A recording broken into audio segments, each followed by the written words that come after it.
This guy's called Alexander Price. Hello. And he's got 3 rent-to-serviced accommodation apartments in Berkshire. How's it going? It's going really well. Three units so far, and yeah, looking to build on that soon. And you know what? He got his first property just after going on the rent-to-rent revolution. Yeah, absolutely. And he did the script, got the property, but this was just before the pandemic. So he was like, oh my goodness. And he managed to make it break even just after he got it. But then June, how much did you make off that one apartment in June? Just under £1,000 profit. Just under £1,000. This is the thing, with rent-to-serviced accommodation, you don't need 10, 20 of them to become financially free. You just need 2 or 3. You've got 3 now?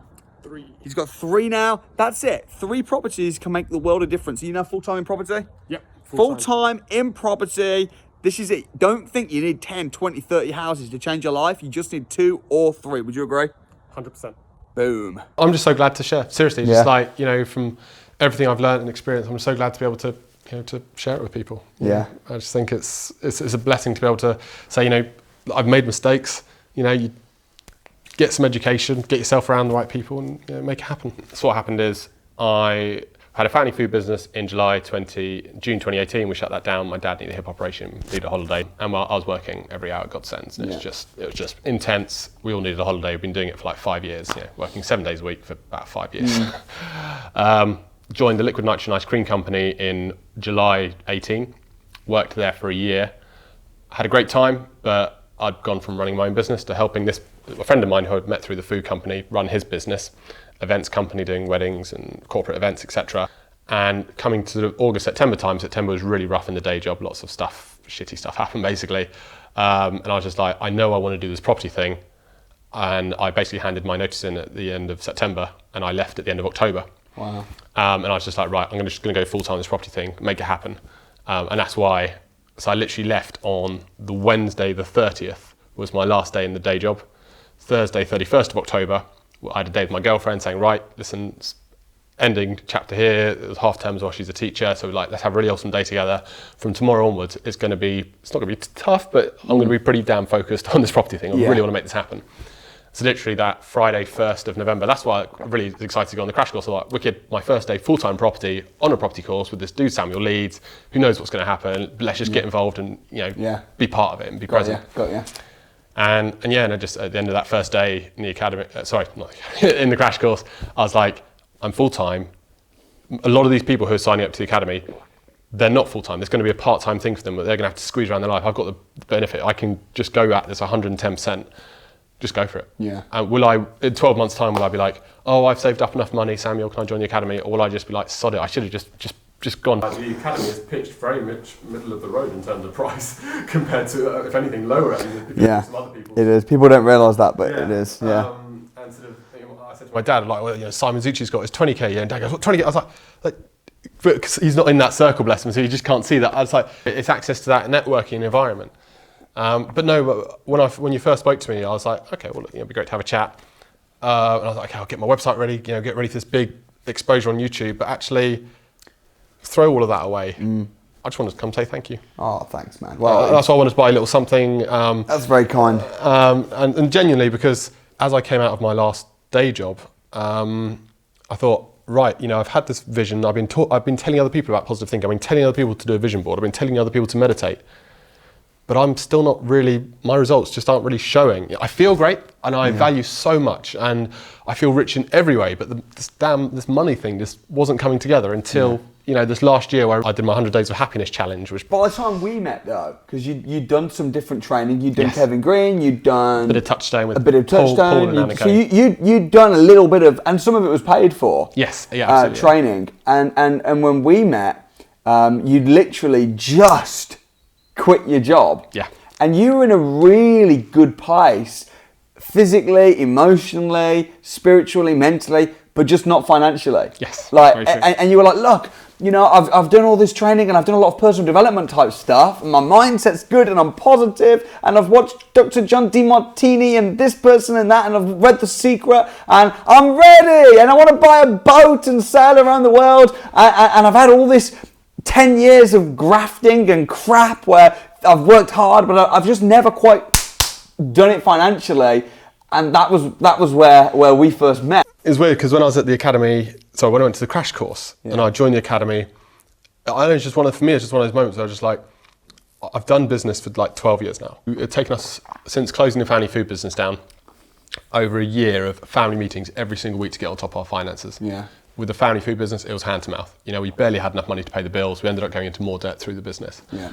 And I was just like, we can't, you know, my dad would be like, oh, we're firefighting, you know, we can still pay the bills. I was like, but yeah, but we barely got our heads above the water here. This isn't right. You know, there's more to life. Yeah. And we had a meeting every single Wednesday for like a year. And that's what it took to get our family finances on track. Luckily, mum and dad's pension kicked in. The mum's came in just a bit afterwards. They had some lump sum payments as well. So I'd spent sort of 12 years since 2008 just trying to support my family, trying to bring his dad had this dream of the family food business called The Spicy Chef. I wanted to help him live that dream, and I thought it could help build up our finances, but just never, you know, expanded, contracted. It never really took off the way I could never systemize it. Yeah. That was the big thing. You know, I tried to look at outsourcing stuff, and dad was so passionate about making the food himself that I could see that, you know, him letting go of that wasn't necessarily going to work at the time. And so when it came to September, October, we'd got the family finances back on track. And I said, you know, I'm really serious about this property thing. You know me, I'm very fortunate, I'm very close to my family. And my sister came back from uni as well in 2018 when we shut the food business down. So she helped support the family with her income, and she got a job locally.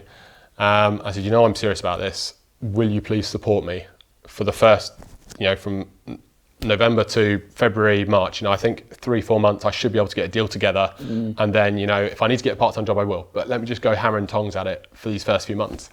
And they were like, you know, yeah, we'll support you. And mum and dad had a bit of money, so they said, like, I said, my expenses are like, you know, £300-400 a month. That's all I need to live. I had a chat with my girlfriend because, bless her, she's paying for the 1-bedroom flat by herself. she'd signed up the contract by herself, but the deal was, you know, I would eventually contribute towards it. And so that's another thing. We're hopefully going to move to our 2-bed in the next few months, which would be great, and have an office there, etc. But I had that discussion with them, and I said, and I remember at DFE, the question and answer time, this fella stood up and said, "Oh, should I quit my job?" And then 2 weeks later, he started some YouTube channel trying to hack away at you, and I was just like, I just thought, dude, you know, you haven't committed. If you'd really committed, you'd have said, "I've made a commitment. I'm not going back on it." Yeah. And, you know, I've had a discussion with my girlfriend many times because she's in a comfortable place but unhappy with her job. And I've always been in the situation of, my life is actually fantastic. You know, I've always had food on the table, roof over my head. I've still got some clothes to wear. I never go clothes shopping. People always buy me clothes, which is great. Thank you. But, you know, if I need to sacrifice all of that and live in a cardboard box, I genuinely would. You know, as long as my family's well, you know, I don't care if I just need to shed it all and just crack on and make something happen. There are people who've come into this country with less and made it happen through sometimes watching your videos, or sometimes through reading books or watching other stuff, etc. So I just knew that it was, you know, more was possible. And for me, because I came into business in the recession in 2008, I didn't realise we'd come out of recession. Yeah. And I've only realised this literally in the last year, is that... Just when we got back into another one. Well, yeah, quite. And like, unemployment was the lowest it's ever been, wasn't it? Like November last year, December last year. And I was like, crumbs, so the economy's been doing really well, but for the last 10 years, I feel like I've been in this recession because it was just such a struggle to make ends meet with the food business. We had some great months, but, you know, the most holiday we ever took was like 3 days in August to go and see my auntie on the south coast. You know, we didn't go... You know what, it's like you make your own economy. So you probably were in a recession. Yeah, 100%, yes. Your world was a recession. My world was an expansion. Very true. So it's about, and I think that's a really important lesson. Sometimes you can think, what's the economy doing? It's actually, what's my economy going to do? So talk to me about what happened, how you found the deals and what happened. I mean, firstly, we did some role play at the deal finding extravaganza, which went well. Yes, it did. I think it went well. One of them went badly. I can't remember which one went bad. Talk me through about some of the training, because I know that directly resulted in the deals. Yes, absolutely. So talk to me about that. So it's my first ever time at one of your events. I was like, heard about this guy Samuel. Some things great, some things not so great. I know it's really high energy. Let's just go and see what it's about. You'd heard a lot of controversy, because this time it was crazy, like the media and what was happening. And for me, I just always knew that you said about creating your own economy. I believe we create our own experience. And I was like, whatever stuff's going on, I'm not here to validate it. That's not my position. My position here is to give as much positive energy as I can and try and build this business that I'm trying to build. And if I'm surrounded by people who are all heading in the same direction, but I just knew being in that environment was going to be so key to just helping me take it to the next level. And although we've been in lockdown, I've still managed to keep in contact with a lot of the Academy members, which has been fantastic. It was great seeing Darren and Ella sitting on the seats here on their video a few weeks ago. I got to know them on that because they were there on that crash course as well. We had crash course, and I think a week or so later I had like the introduction 3 days in Infinite Returns in London. And that was great, and it was just like great to network with everyone. The networking was fantastic in those events.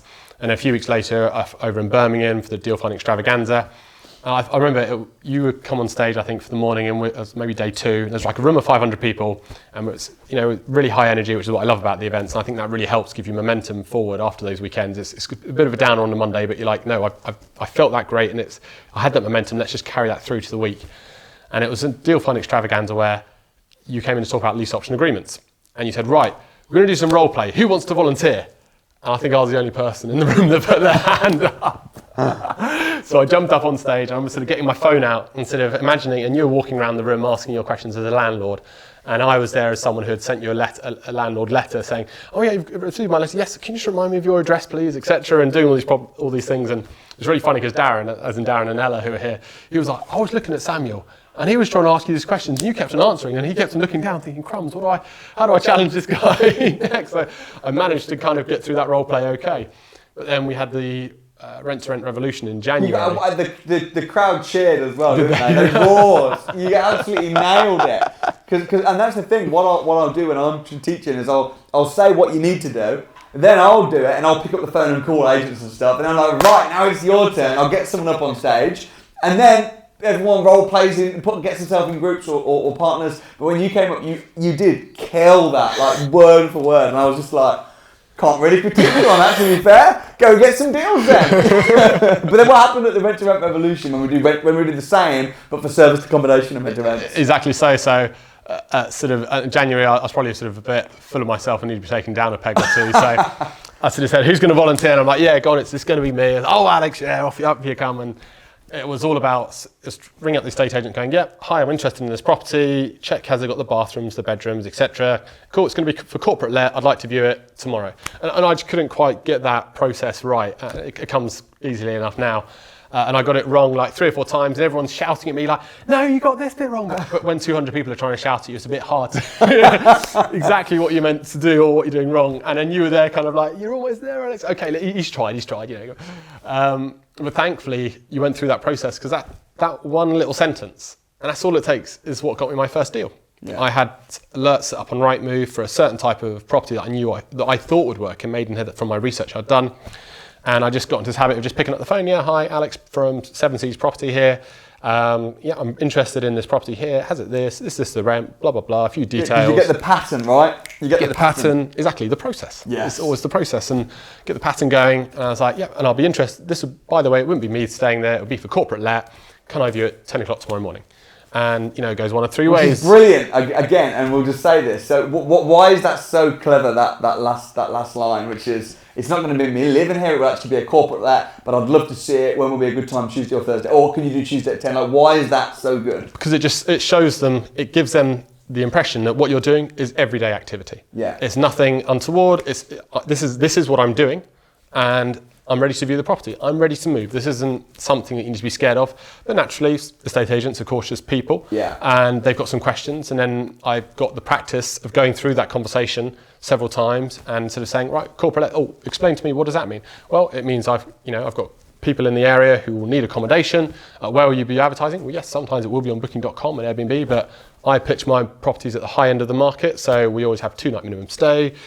We furnish them to a very high level, and we take deposits as well. And we do other various checks to make sure that these people are going to be the right guests who want to stay in a property, use it as a normal person would, and then leave at the end. And then our cleaners go in. And also, it's my business model, by the way, to look after your property. If it's not in A1 condition, I don't have a business. And so you got a few knockbacks, and some estate agents like. But again, that's some people can be really thrown by the estate agent. So what's this? So are there going to be people in booking.com? But when you learn what to say, exactly, and you have the confidence, and you have people around you that are going, you can do it. Suddenly, boom! Oh my goodness, I've got a deal. Absolutely. I think that sentence you taught at the Rent to Rent Revolution, combined with sort of the energy from that room. So I was like, right, okay, it might not happen straight away, but what am I going to do? What goals am I going to set here to make sure I make this happen? So in my mind, I was like, 100 properties. I have to view 100 properties before I can even begin to moan about not having a deal. Yeah.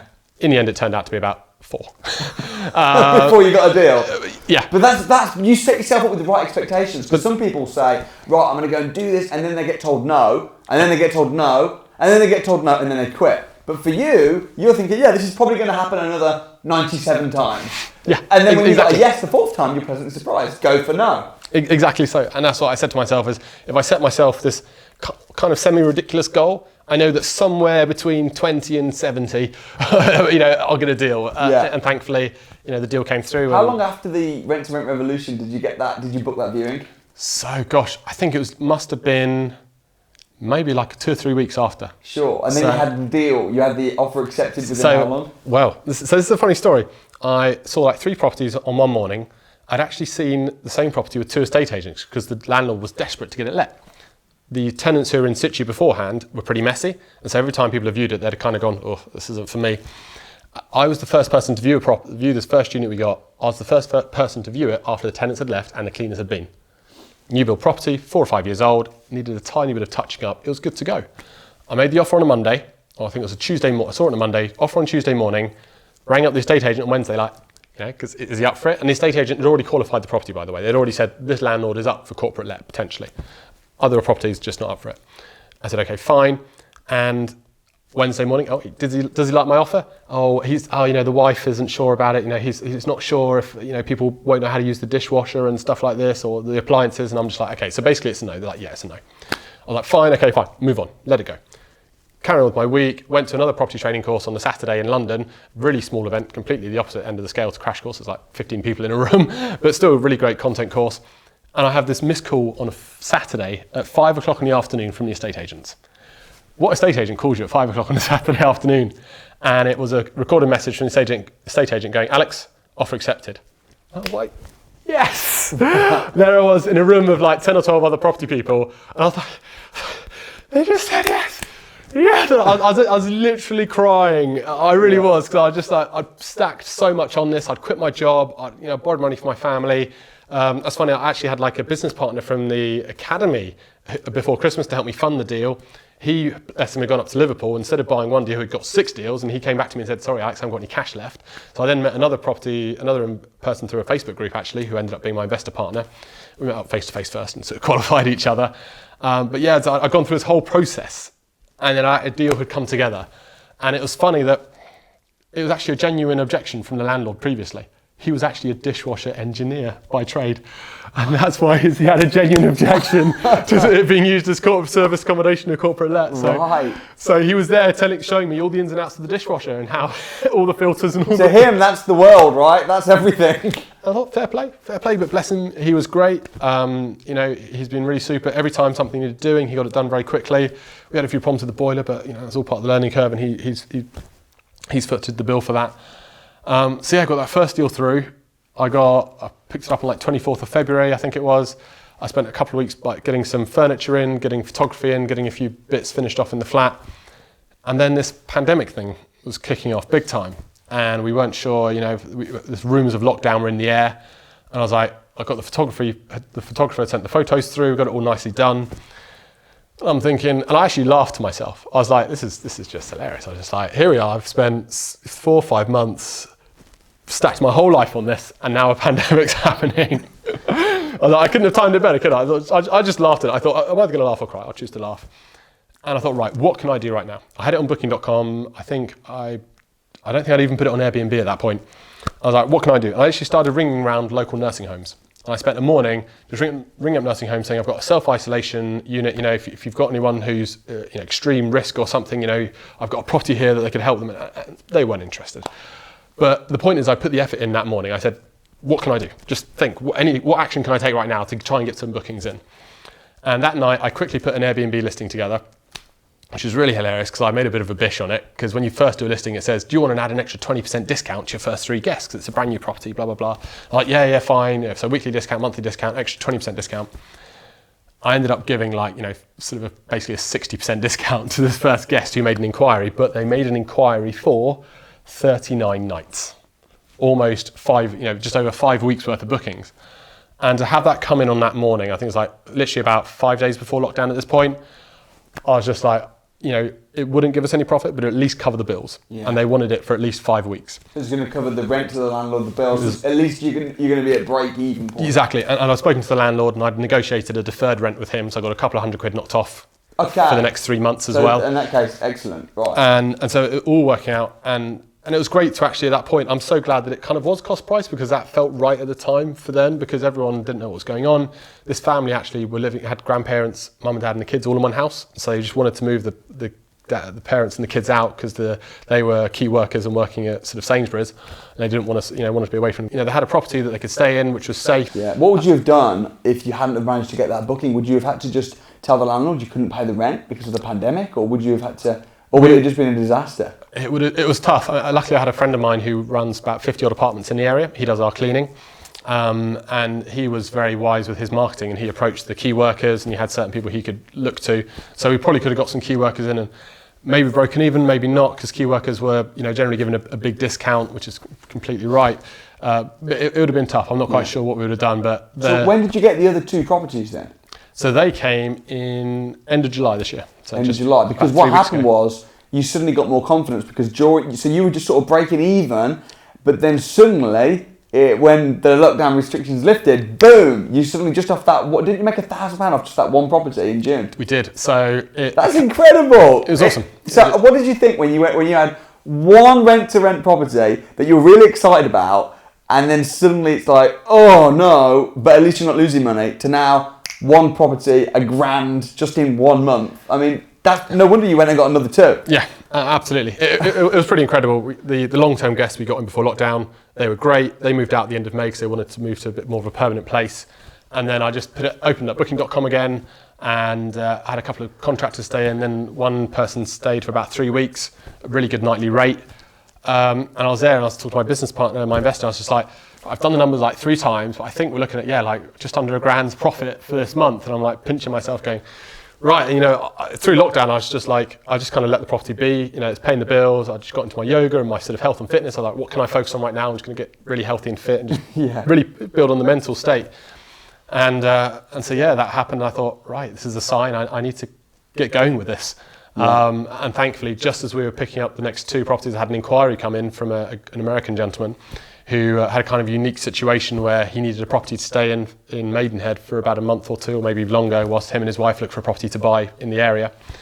And so I actually managed to get him booked in before I'd even picked up the keys to one of the properties. So I had a guest in from technically day number 3 of picking up the keys of a property. It was a bit of a whirlwind tour trying to fit out a property in 2 days after picking up the keys, but we managed it. Again, they're smart, and I always say this, and this is the kind of thing people don't do: market the property before you get the keys. So you picked up the keys and you had 2 days to get it all ready. Yeah. That sounds like a whirlwind. That was unit number 2. What do you have to do to get a property ready? What's the thing? So unit number 1 was good to go. It had a few little touch-ups, and that's all that was needed. Unit 2 and 3, unit 2, I was in a state of shock when I saw it, because I was like, this was not how I thought it would be on the pictures. I actually put a holding deposit down. Completely naughty note here. I put a holding deposit down without seeing the property. Right. Because the tenants wouldn't allow anyone to view it because of the whole situation. They're like, we're not having anyone come into our house. Okay, fine. So no one could view it. No one else was going to make an offer on it. And I knew the location. I knew the buildings. I had a friend of mine who lived in the same unit, in the same development.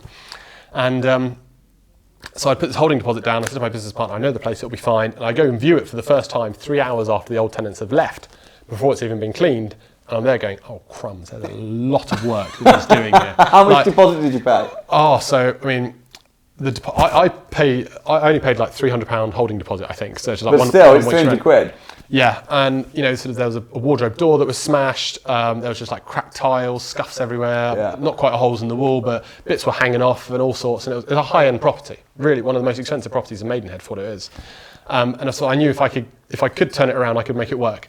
So luckily we did. We gave a long list to the estate agents. They got it done through the handyman. The landlord put a lot of his own money in to get it all sorted. It still wasn't quite ready because the landlord had put so much money into it. It had already eaten up the previous tenant's deposit just to get the place right again. And we went in there and it still needed painting. And it was one of those moments where you can't plan for everything, and we ended up shelling out more money to get it painted, but we're still looking really good because we've actually got profit almost from monthly turnover profit from day one because of we're charging the guest a price, which is obviously more than our cost as a business should be. So it's going to be a couple of months until that breaks even, but it's not looking too bad. Yeah, because you put your money in, but even if it takes you a year to get your money back, that's a 100% return on investment. Exactly. So if you've made all your money back after 2 months, then thereafter it's just profit. That's not too bad. So did you have to paint it yourself? Fortunately not. No, I was throughout this whole process. I've been very keen to make sure I don't do the heavy lifting myself.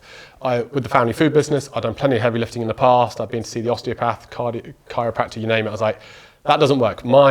My skill here is bringing the right people in at the right time. Yeah. Get the guest in, get the skilled people to do their job because they're skilled at it. I can't do everything. Yeah. And so you're the entrepreneur.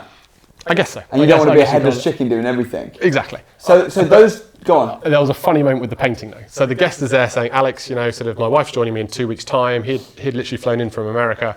You said you'd have this property ready, but it's just not ready yet. And I said, I'm really sorry. Stuff's happened. It's not gone as quick as we thought. It's difficult to get hold of parts because of the whole pandemic and supply issues. What about the painting? So I'm going to ring them up. So it turns out landlord's already spent so much money, he can't pay for the painting as well. It's like the painting needs to be done by Friday. It's now a Tuesday. I get this painter to come round on like a Wednesday morning. It's like at 10 o'clock.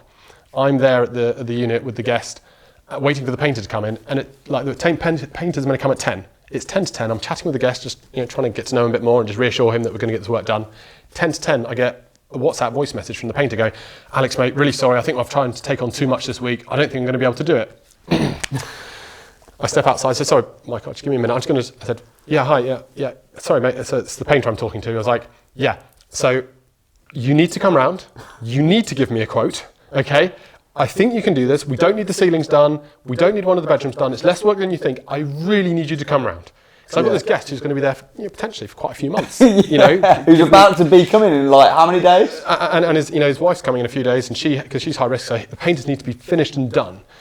So the guest is already in at this point. That was a mistake. I moved him in. I could have moved him into my other unit whilst I got this one ready, but he insisted that he needed the extra space, bless him, which is fair enough. But so that was a bit of a tangle as well, whilst he was getting stuff done whilst he was already in there. And it was one of those moments where just not letting go and having that vision and saying, this property is going to be painted. And this decorator was on an exterior painting job, and that was when the thunderstorms came.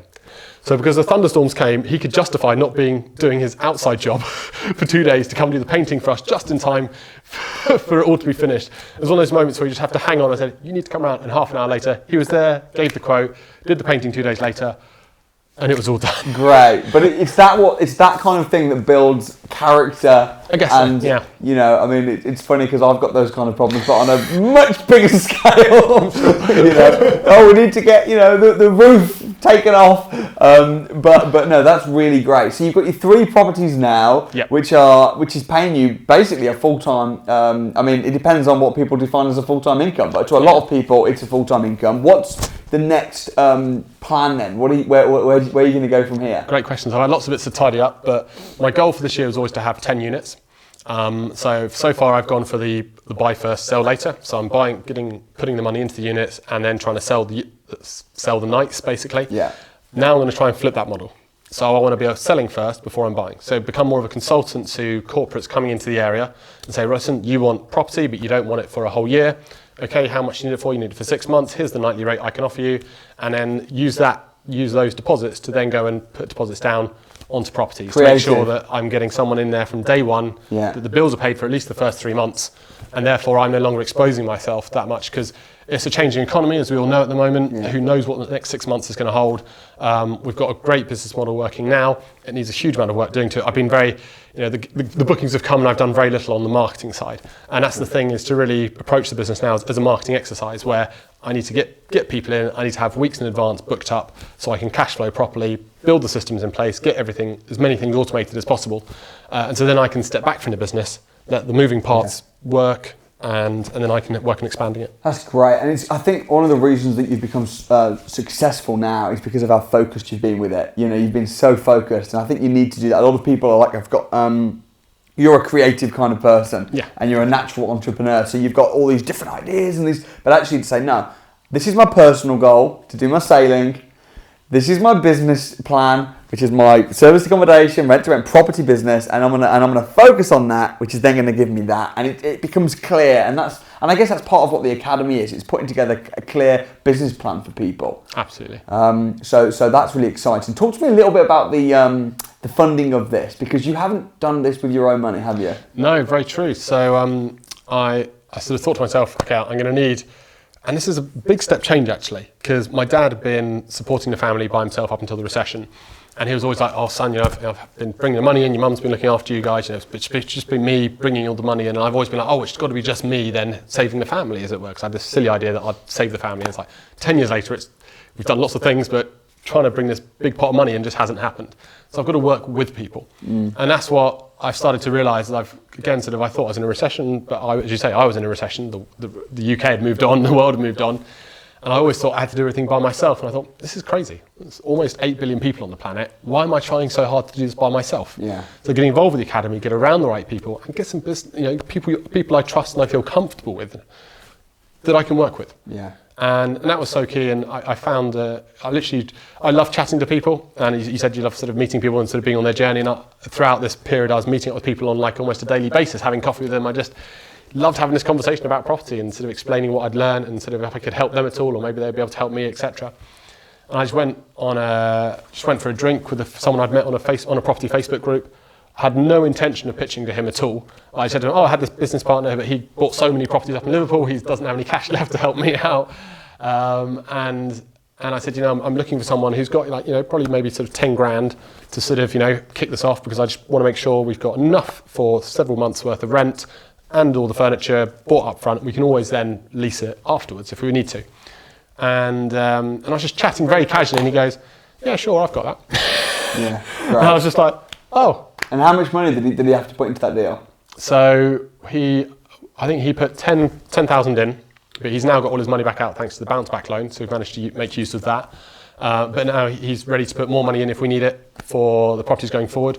With my new business model, we hopefully won't have to rely on that so much. But he's got himself into a deal where he's still full-time work. So he's very much like, Alex, this is your project. I'm happy to help where I can with the money. And he's also great to bounce ideas off him. And that's something else I've benefited from. It's just, even if it's a phone call once a week, he just has other ideas I don't have, of course. Yeah. And just, you know what it's like. When you bring people together, the sum is more than total of the parts, or one of those sayings they say. You're better off working with people than you are by yourself, basically. Yeah. So you didn't put your own money into the rent to rent. You also didn't put your own money into the training on the academy. Technically, no. Yeah. And some people will say, that's really fortunate but you had to make that happen still. Yeah, I think to myself, I took money from my parents, but I also spent a decade trying to support my family as well. So it kind of swings and roundabouts. I think lots of people get this idea of like, but you haven't earned it. And if you look around in the world, there are people who work every hour in the day. They should be paid so much, but they're not. And there are some people who work hardly at all, and they get paid huge amounts. Yeah. So earning money is probably not the way forward. It's about your mindset. It's about the people you're surrounding yourself with, and it's about creating opportunities. I've heard lots of examples of people who have come from nothing to something, and they've had that, as you say, that focus. Yeah. If you have that focus and you just say, I'm going to keep on going, I'm going to outwork the challenges, I'm going to keep on going till the problems fall away. That's been the key. Well, I don't think any successful person has done everything with their own money. That's stupid. Like the way to build a large portfolio, the way to become successful is to use other people's money. Yeah, and people say, you got lucky because other people gave you the money. No. I created a good plan and I pitched it to people and they invested in it. Yes, I made myself an investable person. So, but I think people will always try and justify, that person's only successful because of this, that, and the other, because that person invested in them, or because it makes them feel better about their own lack of success. And it's funny, sort of thinking about it. I was always so keen on grafting. Like go to work and stuff. This working hard thing hasn't served me that well. I've had an awesome life. And I've got so many things to be grateful for, but in the working life, it didn't really serve me that well, just grafting. It didn't really, it's only just about paid the bills. I want more than that. I can have more than that. So it's got to be about working smart. And as you say, being an investable person. And my business partner met me. I was very honest with him, said I've got debts. I've got credit cards. I've got, I borrowed money to support my family in the recession. And then I wasn't very able to pay that back, unfortunately. So I've made huge financial mistakes in the past. But as I mentioned, we spent every week for a year with my family and us all having a family meeting to get our finances back on track. So that was kind of my financial baptism of fire, I guess, to say, right, I can run a balance sheet. I can go, make sure we're paying our bills on time. So this must mean I can run I should be able to run a business as well. And has property changed? Would you say property's changed your life? Oh yeah, without a doubt. I mean, it's having a product like this that you can feel like you're really serving people. And it's when I get the feedback on the text messages, say, hey, how was it? And they go, they've really enjoyed the property and it's been really great and they've had a great time there, whether it's been a family or a contractor, etc.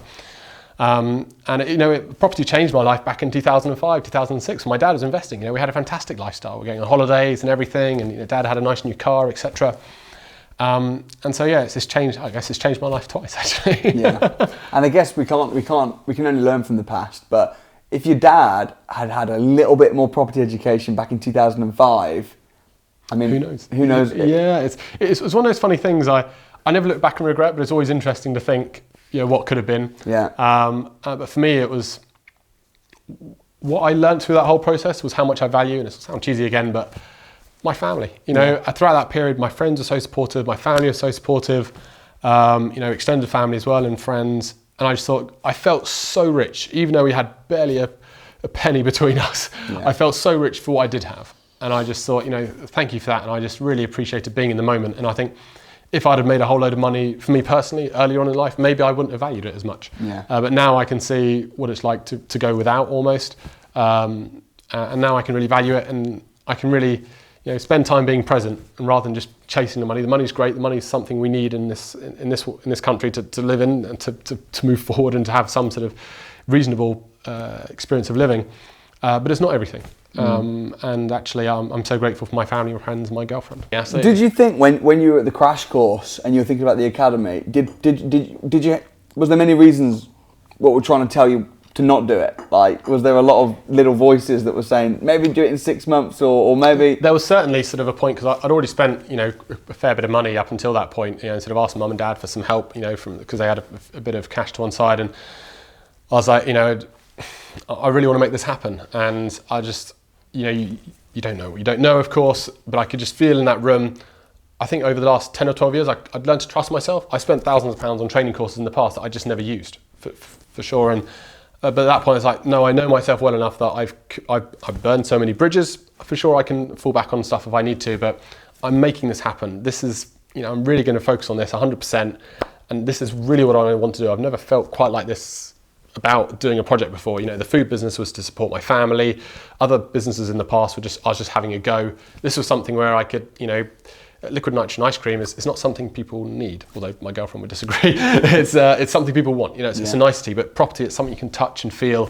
I thought if I'm providing a service like that to someone, that's going to always be in demand, and I feel good providing that service as well. And so there's that kind of peace of mind and that satisfaction for me as well. So what was the crash course like though? What was the experience of the 2 days? I was intense. It was intense, and it was funny actually seeing, so we broke out into various groups to do different activities, phoning estate agents, etc.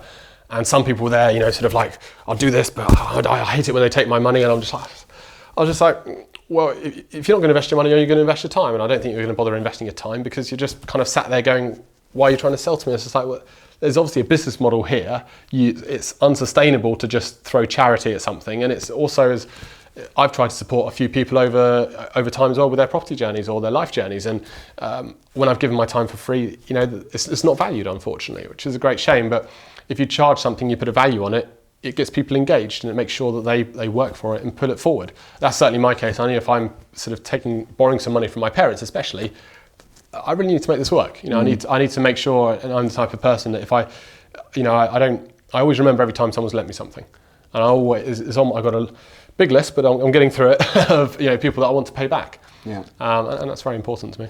And what did you think when you saw all the controversial headlines and things on social media? It's just like, I don't know you personally, and something that what's the chap said, Rob Moore says, if you don't hear it from the horse's mouth, who's to say what it really is?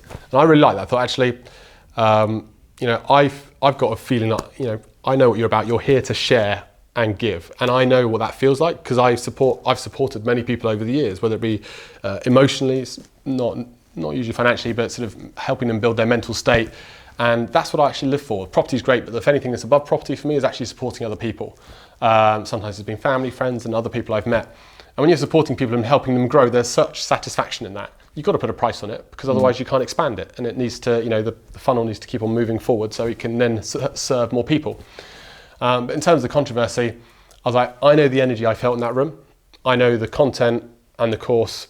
It's got to be legit, because you've purchased properties, you've built a property portfolio, and you've got other people who are in the field every single day, like Alistair Cunningham and other people who train, and Ryan Ryder, who's obviously a big property investor as well. And I was like, this isn't just a whole load of rubbish here. It doesn't make sense, otherwise there'll be no results at all. There's plenty of results to be spoken for. It's just, unfortunately, the people that don't have results, that's being amplified. That's currently louder than the people that do have results. And I think it's often the case that people who've got results are too busy building onto the next results. Yeah. Whereas people who haven't got results are trying to find excuses to justify the lack of progress. And it's a really harsh thing to say, but from my experience, any time when I've moaned about someone, there's so much I could have done in that situation. There's so much I could have changed and just pulled my finger out and just gone, I need to make this happen. If I spend my time looking backwards, I pull myself backwards. If I spend my time looking forwards, it's tough sometimes, but I can surely make sure I'm getting closer to the next step forward. Because you're in a very similar situation, if you compare you and that guy, I can't remember his name now, but the guy who quit his job at the DFE. Like, it's interesting how you both have... Yeah, he wanted to do property, and I wanted to do property, and I think I just, maybe because I'd put more weight on it, I don't know. I don't know him particularly well. We kept in contact a bit, but he quit his job, and he then totally spun around on what he said he was committed to making property happen. And I said to myself, I was committed to making property happen. And it was so funny, you get all these kind of shiny pennies all over the place, like, oh, this deal over here, this opportunity over there. But my sister says, slow and steady wins the race. And yeah. It really is true. Just, I had this goal of serviced accommodation. In early part of 2020, I was rushing down to Portsmouth looking at deals for buy refurbish. And I was talking to a friend of mine who'd dragged me along, bless him. He said, Alex, can you come and help me? And I said, yeah, sure, let's go and have a look at it. And I love, going to see places, and I love being by the seaside. We sort of did 2 or 3 viewings over 2 or 3 days. And I said to him, mate, his name's Seb, actually, I think he's on the academy. And I said, if I said to you, what's your number one goal in 2020? What is it? And he goes, expand my Amazon business. I was like, exactly. That's why we're struggling to get a deal here. My focus is not a buy, refurbish, refinance deal. It's serviced accommodation.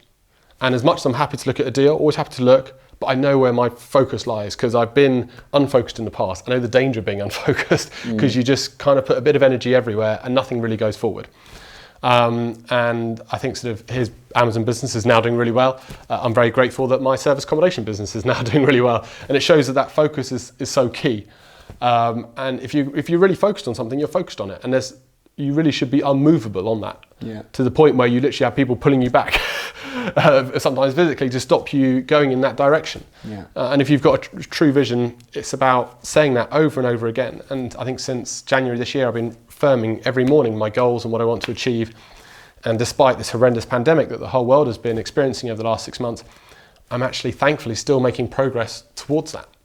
And do you think sometimes, if it's not working, or you're not getting the results you want after maybe 3 or even 6 months, it might be because you need to keep going and give it maybe 9 or 12 months. People sometimes get frustrated. But the thing is, if you go to university, 3 months into university, if you go to drama school, after 3 months you don't get all annoyed because you're not a Hollywood star. You say, well, hang on a minute. I need to do my training, and I need to implement my training, and then I'm going to start seeing results. And people sometimes maybe they come to the property investors crash course, they pay £1, and then they walk out, and then within 2 weeks they're frustrated that they're not financially free. But it's like, come on, it's a process, and you need to follow the process. It's the same as getting slim, and you can do it, and it's completely possible, and it's simple. And you could say it's easy, but you've got to actually follow the process, and you've got to do it over a period of time consistently. What do you think? So true. I mean, one of the statements I took from the crash course was environment is stronger than willpower. And, that's why I knew joining the academy, I'll be around people who are all heading in the same direction. And it is a process. And I think I feel so grateful for the experiences I've had so far in life, where I've tried many different business projects. Some have gone well, some not so well. And I could see that what was really limiting was just my vision at the time, and actually being held accountable. That's another big thing that you talked about at the crash course, is making sure that if you say you're going to do something, you damn well do it. Yeah. And I think when you're held accountable like that to take these actions, you've got to understand that there's a pain process to go through. When I'm looking at my goals, I sometimes feel sick, genuinely, because I can feel my stomach turning, and I can feel that the Alex I am today has got to literally be ditched, and there's going to be a new Alex tomorrow. And it's all these cheesy things. They sound cheesy, but it's what makes sense in my mind, is that if I'm going to achieve more tomorrow, I have to let go of the person I was today. And it's being in an environment which constantly pushes you forward, and it is uncomfortable. And if it's not uncomfortable, you're probably not pushing yourself. Yeah. It's something you actually talked about in the academy as well, is your reason why. If you know your reason why, there's no problem getting out of bed. There's no problem with sticking up for something, for a deal you need to make, or an activity you need to do to take the next step forward. And that why is what's going to get you up in the morning. Lots of people say, yeah, I want the 10 grand a month. But unless they can pinpoint exactly what every one of those pounds are going to be used for, there's no reason behind it. It's just a sum, it's a nice figure. I was doing some planning with my girlfriend the other day, and I sort of had this figure of what I want to be earning in a few months' time. And she was like, wow, that's a lot of money. I was like, yes, but it's for the rent, the mortgage, not the mortgage, sorry, the rent, the utility bills, the car insurance, the life insurance, all of these things, and then it's going to be this much for our food bill. And I could pinpoint every single pound and how it was going to be spent, and also a whole income expenditure method, to make sure we've got savings, we've got education, we've got a bit to give to charity, a bit to spend on holiday, etc. And when you give meaning to all of those pounds, you think, people go, gosh, that's a lot of work. But I was just like, yeah, it is, because you're going from a place where you're not thinking about these questions to a place where you are, and that's going to be uncomfortable. Like I said, I feel sometimes a bit sick inside when I set these goals, because I know I'm pushing myself forward. But if you can go through that, and you can be bold enough to let go of yourself from the past and say, I need to create something new in the future, then you've got an opportunity to move forward. Yeah, and I think what you said about environment is so important, being around like-minded people. Yeah. What would you say to somebody that was considering going down to a crash course or enrolling on some training, but I think in two minds, do I really need to do this? What would your advice be? First of all, I'd say, if you are 100%, if you've got someone that's close to you, that's on the same wavelength as you, then by all means take them with you. But actually, you might be better off just going by yourself. And when you're in that room, you're in a room of maybe a couple hundred people, you probably don't know anyone in there. Just find out who you feel attracted to. Just find out, what feels good. If you hear someone having an exciting conversation, is that something you want to listen to? If you've got someone else in the corner saying, oh, I don't know why I came to this, probably leave them. You've got an opportunity there to create new connections. Get involved, make the most of the day, because there are the people in that room are sort of one end or the other of the spectrum, or somewhere in between. Either they've got money and they want to know how to invest it, or they don't have money and they want to learn how to become investable, so then they can invest other people's money in the future. And wherever you are on that spectrum, you're going to be able to find someone else who's at the opposite end who needs some of your skills. Yeah. And people have been surprised at me when they go, yeah, but what do you mean? I'm just like, well, how do you do this whole property thing? And I'm like, well, I committed myself to have the time to go into property full time. I've been learning about it and studying it sort of on a daily basis for the last 8-9 months, and being on the courses. I'm someone who's in my time and interest is invested in knowing my skill, knowing this property. I'm still a beginner for sure. I've got lots to learn, but I know more than an investor who's spent their working life in a 9-to-5 job putting money in a savings account, who hasn't got the first idea about how to invest it. Yeah. Otherwise it wouldn't be in the savings account. And I've actually had people, because I got up on stage and I sort of put myself out there, I've had people come up to me and sort of say, Alex, I've got some funds, I don't have the time to invest it, can we please have a chat? Yeah. And that's happened to me on several occasions, actually.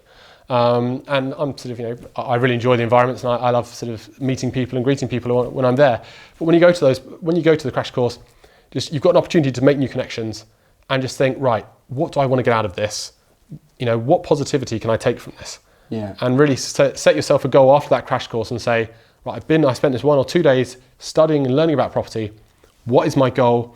In the next year, is it to get one deal? In the next 6 months, is it to try and get 2 rent-to-service accommodation properties? Is it just to set up your limited company? It doesn't matter what that goal is. As long as you set it, and as long as you find someone who's on the same sort of wavelength as you to help keep you accountable, that's the key thing.